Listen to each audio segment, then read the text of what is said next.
Bapak Ibu yang dikasihi Tuhan, mari kita sama-sama memuji dan menyembah Tuhan di rumah-rumah kita dan di tempat di mana kita menyembah hari ini.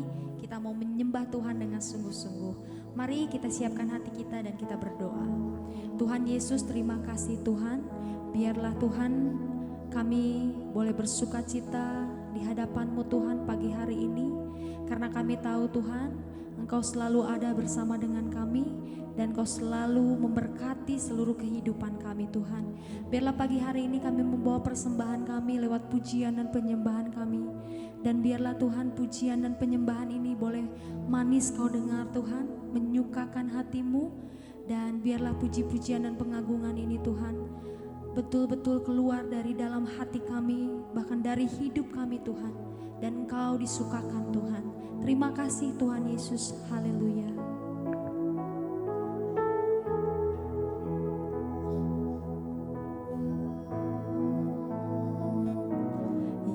Tuhanku,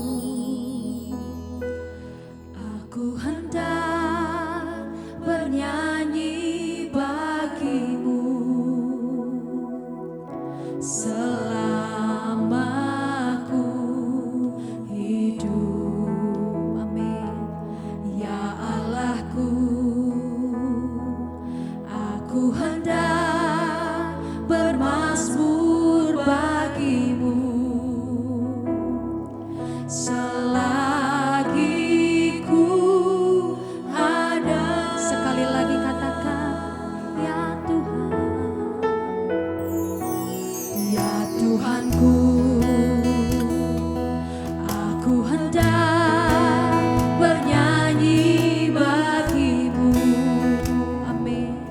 Selama aku hidup, ya Allahku, aku hendak bermazmur bagi-Mu selagi ku ada. Inilah yang ku renungkan setiap waktu. Biar nyanyian dan pengagungan Tuhan, nyanyian pujian dan pengagungan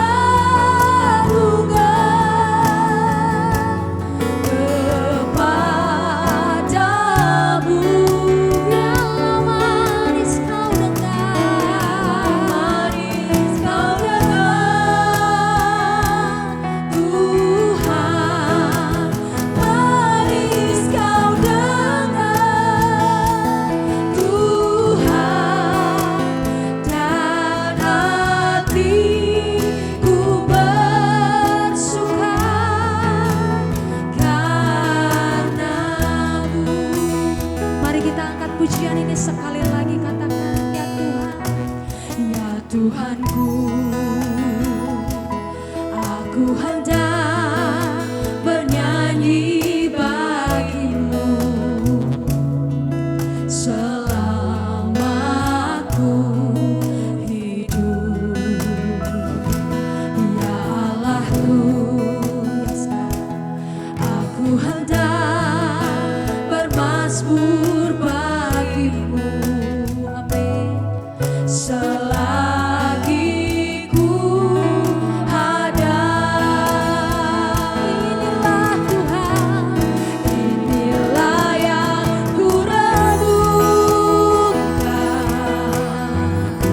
setiap waktu. Nyanyian dan pengagungan Tuhan, nyanyian pujian dan pengagungan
to worship you, oh my soul,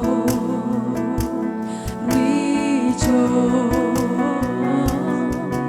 take joy, my King, in what you hear. Let it be sweet, let it be a sweet, sweet sound in your ear. Mari katakan dengan sungguh-sungguh, I love you, Lord. I love you, Lord. And I lift my voice to worship you, oh God, to worship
Rejoice,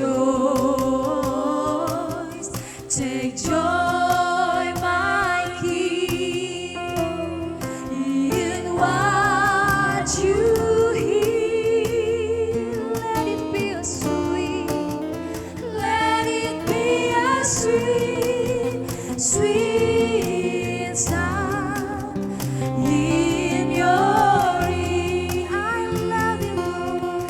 I love you, Lord. I love you, Lord. And I lift my voice. Come on, worship to worship you, oh my soul. Rejoice, take joy, my King, in what you hear. Let it be a sweet, sweet sound in your ear. Come on, worship Him more. I love you. I love you, Lord. I love you, Lord. I love you, Lord. My God, worship Him more. Amen. To worship you, oh my soul. Rejoice, take joy, my King, in what you hear. Let it be, let it be, let it be a sweet, sweet. Let it be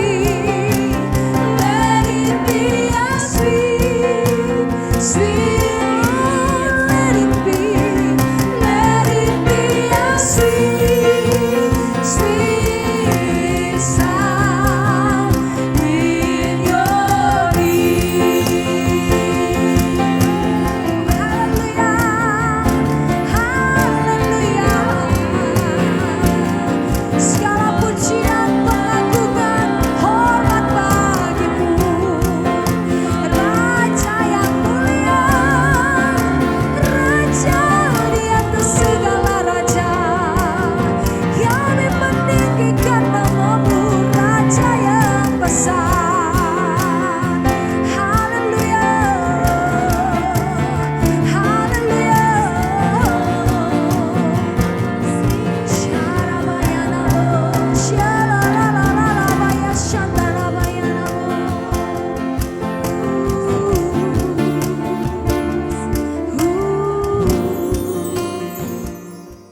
Selamat pagi Bapak Ibu dan Saudaraku, puji Tuhan. Pada pagi hari ini kita bertemu kembali dalam renungan pagi pada hari ini. Sebelum kita mendengarkan firman Tuhan, mari kita berdoa.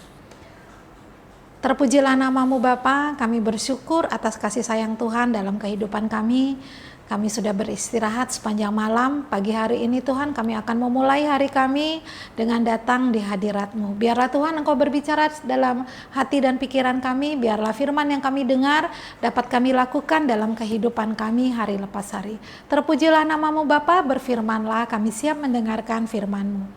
Amin.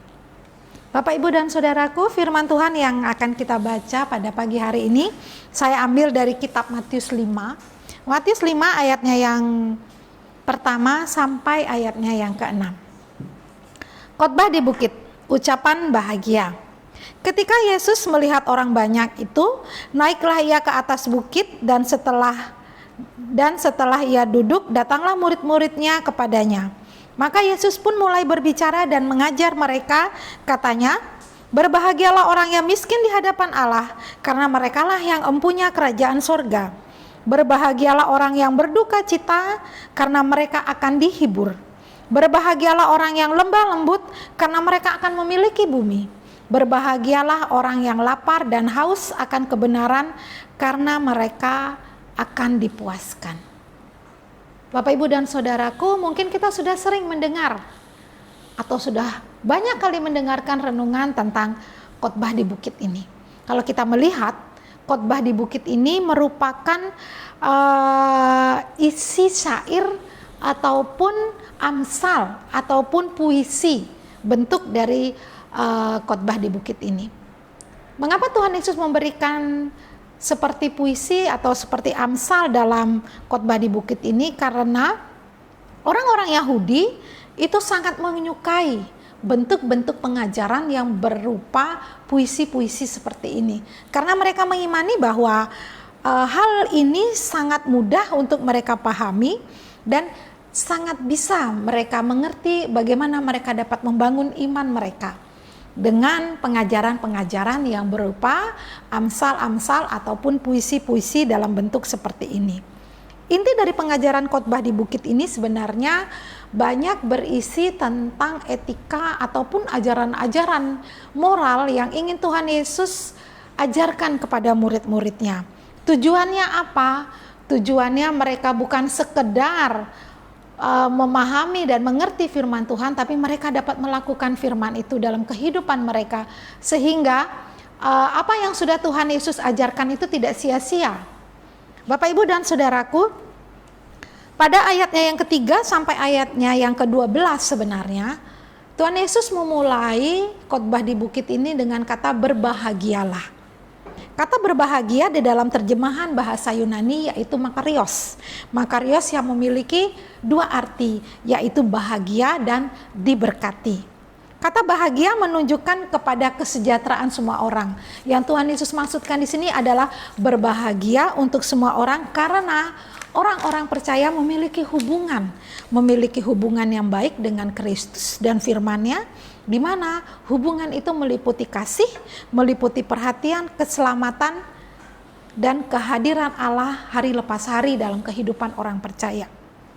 Khotbah di bukit ini sebenarnya berbicara mengenai bagaimana seseorang dapat bersuka cita, bagaimana seorang dapat hidup diberkati. Suatu kehidupan yang bisa melewati, terkadang kita dalam kehidupan orang percaya banyak hal yang akan kita lewati dalam kehidupan kita. Ada kesedihan, ada kemalangan, kemudian ada penderitaan, ada bahkan penganiayaan, keadaan yang tidak berdaya. Dalam suatu saat kita berada diejek dan dihina oleh dunia. Tetapi dalam khotbah di bukit ini, bagaimana hal-hal itu terjadi? Karena iman Kristen kita. Bagaimana iman Kristen kita mengalami hal-hal yang seperti ini? Bagaimana seorang yang percaya kepada Tuhan dapat ketika dalam situasi tidak berdaya, tidak berbahagia, kehilangan segala sesuatu dalam pandangan Tuhan, apa yang harus mereka kerjakan? Bapak, Ibu, dan Saudaraku, di dalam Matius ini, Matius 5 ayat 1 sampai 12 ini, kalau kita melihat sebenarnya ada 8 pengajaran, ada 8 sifat orang yang bisa diberkati dan berbahagia di dalam hidup yang berkenan di hadapan Tuhan. Pada kesempatan ini saya akan mengajak Bapak dan Ibu untuk memahami, melihat 4 sifat yang Tuhan Yesus inginkan ada dalam kehidupan orang percaya. Dalam ayatnya yang ketiga dikatakan, berbahagialah orang yang miskin di hadapan Allah, karena merekalah yang mempunyai kerajaan surga. Suatu keadaan miskin tidak berdaya dan tidak memiliki apa-apa. Dalam hal ini yang dimaksudkan miskin adalah potoetopenomati, yaitu miskin di dalam roh. Bukan miskin secara materi, tetapi miskin di dalam roh. Bapak, Ibu, dan Saudaraku, kadang orang yang miskin, orang yang tidak memiliki apa-apa, tidak memiliki rumah, tidak memiliki uang, bahkan tidak memiliki pekerjaan, dan dalam keadaan suatu miskin, itu adalah orang yang sangat susah dalam pandangan dunia, tapi belum tentu dalam pandangan Allah. Atau bahkan sebaliknya, Orang yang berbahagia secara dunia, orang yang sudah memiliki segala sesuatu sudah terpenuhi dalam kehidupannya. Tapi belum tentu dia berbahagia dalam pandangan Tuhan. Nah sekarang bagaimana berbahagia? Orang yang miskin berbahagia di hadapan Tuhan. Karena merekalah yang mempunyai kerajaan surga. Miskin dalam hal ini adalah miskin rohani. Suatu keadaan di mana seseorang merasa dia sudah tidak berdaya. Dia merasa bahwa dia sudah tidak dapat melakukan apa-apa. Dia sudah tidak bisa membanggakan dirinya. Karena apa? Karena dia menyadari tanpa Tuhan dia tidak bisa melakukan apa-apa. Ada suatu sikap kerendahan hati yang dituntut dalam miskin di hadapan Allah. Biasanya kalau orang yang miskin, dia sangat-sangat mengharapkan pertolongan dari orang yang ada di sekitar dia. Begitu juga dengan miskin rohani. Miskin rohani suatu keadaan, suatu posisi stuck, di mana seseorang memang benar-benar sudah tidak bisa diandalkan. Dia berada dalam suatu lembah keputusasaan. Dia seorang yang sangat berdosa, dia menyadari dosanya. Tanpa Tuhan, dia tidak bisa melakukan kehidupan ini. Dia tidak bisa menjalankan kehidupan ini. Dan orang yang di dalam kalimat selanjutnya, karena merekalah yang mempunyai kerajaan surga. Bukan sekedar dunia, tetapi ketika kita miskin di hadapan Allah, kita tidak berdaya di hadapan Allah, kita hanya menggantungkan iman kita kepada Tuhan, kita hanya berharap akan pertolongan Tuhan, itulah yang memiliki kerajaan Allah. Karena apa? Karena dengan kerendahan hati menggantungkan kehidupannya hanya kepada Allah. Kemudian seorang yang miskin di hadapan Tuhan, dia akan selalu berharap akan pertolongan Tuhan di dalam hati sebagai wujud ketergantungannya dan kebutuhan rohaninya kepada Tuhan. Hanya di dalam Kristus seseorang ada dalam pimpinan dan dia akan mampu masuk dalam kerajaan surga. Miskin di hadapan Tuhan adalah suatu kesadaran bahwa kita tidak dapat memenuhi kebutuhan rohani kita tanpa pertolongan dan karya keselamatan yang daripada Tuhan Yesus Kristus. Bagaimana kita sebagai orang percaya? Sudahkah kita memiliki sikap seperti ini? Ayatnya yang keempat. Ayatnya yang keempat, berbahagialah orang yang berduka cita karena mereka akan dihibur. Berduka cita karena hal-hal yang sudah dikerjakan, sikap moral kita membuat Allah kita bersedih. Dosa-dosa, kebejatan, kejahatan yang tampak oleh dunia itu membuat kita bersedih, membuat Allah bersedih. Bagaimana kita berduka, bagaimana kita menyadari akan kesalahan kita, akan dosa kita, sehingga Tuhanlah yang akan menghibur kita. Dengan apa? Dengan kekuatannya yang Ia berikan untuk kita dapat melakukan kehidupan kita.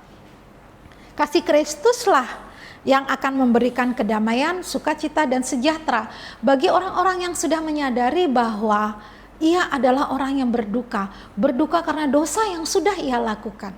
Ada satu komitmen yang harus ia kerjakan, yaitu dia meninggalkan segala sesuatu, berpaling kembali kepada Allah, dan lebih daripada itu, dia akan merasakan bahwa Tuhan Allah lah yang akan menghiburnya dalam kehidupannya. Kemudian di dalam ayatnya yang kelima, yaitu berbahagialah orang yang lemah lembut karena mereka akan memiliki bumi. Istilah lemah lembut yaitu praus, yang berarti orang yang berada di tengah kesesakan dan dia hanya mengharapkan pertolongan Tuhan.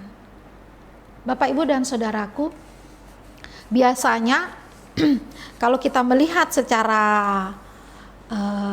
dunia, ketika kita dalam kesesakan, ketika kita dalam suatu pergumulan sangat berat, kita cenderung berdiam diri.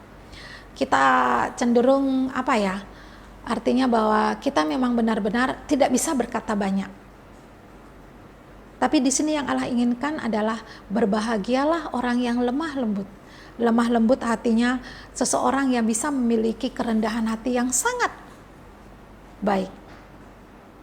Karena wujud dari kerendahan hati di dalam sikap dan perkataan, orang akan menjadi seorang yang lemah lembut. Karena apa? Di dalam suatu kesesakan, di tengah-tengah kesesakan, hanya mengharapkan pertolongan dan perlindungan dari Tuhan. Lemah lembut terhadap sesama, mengampuni sesama, mengampuni orang-orang yang bersalah, dan tidak membalas kejahatan yang sudah ditimpakan kepadanya. Itulah orang yang lemah lembut. Selalu tersenyum. Ketika saya membayangkan, berbahagialah orang-orang yang lemah lembut, karena mereka akan memiliki bumi yang akan mereka miliki. Banyak gambaran-gambaran orang-orang yang lemah lembut. Artinya orang yang lemah lembut bukan berarti bahwa seseorang yang diapain saja dia mau, tapi tidak, dia tetap ada dalam kebenaran, mempertahankan kebenaran sesuai dengan firman Tuhan, tapi mengeluarkan sikap yang lemah lembut. Karena apa? Di dalam hatinya ada kerendahan hati, ada satu pengharapan, pertolongan bahwa dia dapat menjalankan kehidupan ini di bumi ini, di dunia ini, karena Tuhanlah yang selalu menolong dan melindunginya. Itu adalah orang yang lemah lembut, baik dalam perkataannya, dalam sikapnya, dalam tutur katanya. Berbahagialah karena mereka bisa memiliki bumi. Artinya memiliki bumi adalah bagaimana dia dapat menguasai orang-orang yang di sekitarnya. Dia dapat menjadi terang, dia dapat menjadi garam, sehingga ia akan memiliki bumi. Kemudian ayatnya yang ke-6, berbahagialah orang yang lapar dan haus akan kebenaran, karena mereka akan dipuaskan. Ayat ini termasuk salah satu ayat yang penting dalam khotbah di bukit menurut saya. Karena apa? Berbahagialah orang yang lapar dan haus akan kebenaran. Bapak, Ibu, dan saudaraku, dalam konteks ini haus akan kebenaran adalah seseorang yang haus secara rohani. Lapar secara konteks ini bahwa lapar akan kebenaran. Di dalam kehidupan seorang percaya, kita mengatakan bahwa kita adalah orang percaya, kita adalah murid Kristus, tapi kita tidak pernah merenungkan firman Tuhan, lebih-lebih mau melakukan firman itu dalam kehidupan. Tapi orang yang berbahagia adalah orang yang haus dan lapar akan kebenaran. Orang yang haus dan lapar akan firman-Nya. Bapak, Ibu, dan saudaraku, bagaimana kita mau mengetahui kebenaran yang Allah ajarkan dalam kehidupan kita kalau kita tidak selalu ada dalam firman Tuhan? Puji Tuhan kalau program Intimacy Worship pada hari-hari ini mengajak kita semua untuk sebelum melakukan kegiatan, mari kita datang di hadirat Tuhan dengan pujian, dengan doa dan penyembahan kita, dan terlebih dengan firman Tuhan yang akan menguatkan kita sepanjang hari ini. Secara tidak langsung kita belajar bagaimana kita haus, bagaimana kita lapar akan kebenaran firman Tuhan. Dengan firman yang kita renungkan setiap pagi, ini akan membuat kita menjadi orang yang berbahagia. Karena apa? Karena kita akan dipuaskan. Kalau kita membaca, siapa yang akan memuaskan kita? Ya tentu Allah sendiri. Tuhan yang akan memuaskan kita. Karena apa? Ketika kita membaca firman Tuhan, ketika kita merenungkan firman Tuhan, kita seolah-olah kita akan mendapatkan kekuatan dari firman yang kita baca. Sehingga apa? Kita menjadi puas. Seseorang kalau dia sudah haus, lapar, dia datang, dia minum dan dia makan, dia akan puas. Begitu juga dengan rohani kita. Ketika kita ada dalam hadirat Tuhan, kita membaca firman Tuhan hari lepas hari, merenungkan firman Tuhan, terlebih kita melakukan firman itu, kita akan menjadi puas. Karena kita adalah orang yang berbahagia. Karena itu saya mengatakan bahwa ayat 6, orang yang lapar dan haus akan kebenaran ini adalah kunci dari seseorang untuk bisa hidup dipuaskan secara rohani, dan terlebih dia menjadi menjadi kuat dalam menjalankan hidup sepanjang kehidupan ini. Lapar dan haus akan kebenaran firman Tuhan merupakan kebiasaan atau bisa dipuaskan bila kita datang dan mencari Kristus dalam doa, penyembahan, dan firman-Nya. Kita membaca di dalam Yohanes 6 ayat 35. Yohanes 6 ayat 35. Kata Yesus kepada mereka, "Akulah roti hidup. Barang siapa datang kepadaku, dia tidak akan lapar lagi, dan barang siapa percaya kepadaku, dia tidak akan haus lagi." Kepada siapa kita harus datang? Kepada Kristus. supaya haus kita, lapar kita menjadi puas. Karena hanya Kristuslah roti dan air hidup yang harus kita cari di dalam kehidupan kita. Kita percaya bahwa di masa-masa sulit seperti ini, mungkin kita berpikir, saya tidak bahagia sekarang. Karena apa? Karena secara materi begitu banyak kekurangan dalam hidup saya. Begitu banyak hal yang tertunda dengan masa pandemi ini. Tapi mari kita datang kepada Tuhan Yesus, kita berharap kepada Tuhan Yesus. Kita lapar dan haus akan kebenaran karena kita sudah dipuaskan. Karena kita percaya bahwa air hidup, roti hidup itu hanya ada di dalam Kristus, sehingga kita menjadi puas di dalamnya. Mari kita berdoa. Haleluya. Terima kasih Tuhan untuk firman-Mu pada pagi hari ini. Kami percaya Tuhan, kami akan berbahagia jika kami dapat hidup di hadirat-Mu. Kami miskin di hadapan-Mu. Kami mengakui bahwa kami hanya mampu, kami bisa melaksanakan kehidupan kami. Kami kuat karena Engkau ada dalam kehidupan kami. Karena kasih karunia dan penyelamat-Mu lah Tuhan yang harus kami pegang dalam kehidupan kami. Iman percaya kami semakin bertumbuh Tuhan, sehingga dalam kehidupan kami bisa menjadi orang yang berbahagia di dalam Kristus. Kami imani, kami percaya Tuhan, ketika kami datang di hadirat-Mu, kami bisa menjadi kuat, kami mendapatkan perlindungan dalam kasih dan anugerah Tuhan. Terima kasih Tuhan untuk firman-Mu pada pagi hari ini. Kami percaya itu akan menguatkan kami untuk kami dapat menjalani hari-hari kami sepanjang hari ini, bahkan untuk hari-hari kami ke depan. Biarlah kasih karunia dan anugerah Tuhan senantiasa melingkupi kami. Tuhan Yesus, Engkaulah yang akan memberkati setiap apapun yang kami kerjakan, apapun yang kami lakukan sepanjang hari ini Tuhan. Engkau Tuhan yang akan membuat kami berhasil. Dan kami percaya Tuhan, tangan Tuhan senantiasa menuntun dan menyertai kehidupan kami sepanjang hari ini. Bapa Sorgawi, kami secara khusus mau berdoa buat orang-orang yang sudah terpapar dalam pandemi ini, bahkan yang sedang terpapar Tuhan. Kami percaya Tuhan, pertolongan Tuhan senantiasa berlaku atas kehidupan mereka. Bahkan juga Tuhan, untuk isu-isu yang kami dengar untuk akan ada lagi pandemi selanjutnya Tuhan, akan ada datang lagi Tuhan. Kami percaya Tuhan, Engkau Allah yang senantiasa membentengi kami segala sesuatu yang terjadi dalam kehidupan bangsa dan negara ini. Karena pandemi ini kami serahkan ke dalam tangan pengasihan-Mu.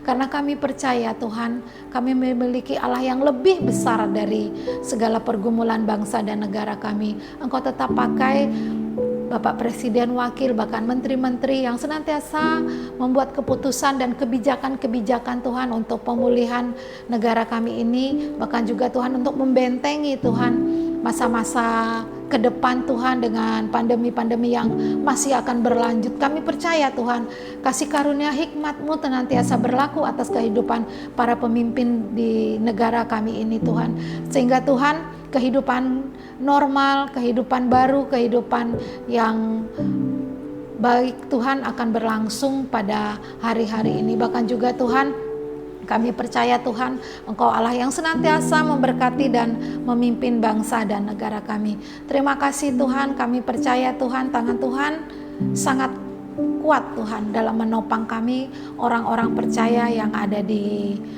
negeri ini Tuhan. Bahkan terlebih Tuhan, kami mau berdoa untuk hamba-hamba Tuhan, para penginjil yang ada di setiap daerah Tuhan, bahkan juga di pelosok-pelosok Tuhan. Mari Engkau kuatkan mereka, Engkau pimpin kehidupan para hamba-hamba-Mu ini, para pemberita-pemberita-Mu ini Tuhan. Engkau cukupkan mereka Tuhan, Engkau kuatkan mereka untuk mereka senantiasa kuat, penuh semangat, penuh kasih karunia, dan dalam pimpinan Roh Kudus-Mu mereka tetap dapat menyebarkan Injil-Mu Tuhan di muka bumi ini. Di masa-masa sulit ini semakin banyak orang yang percaya akan kuasa dan penyertaan Tuhan dalam kehidupan mereka.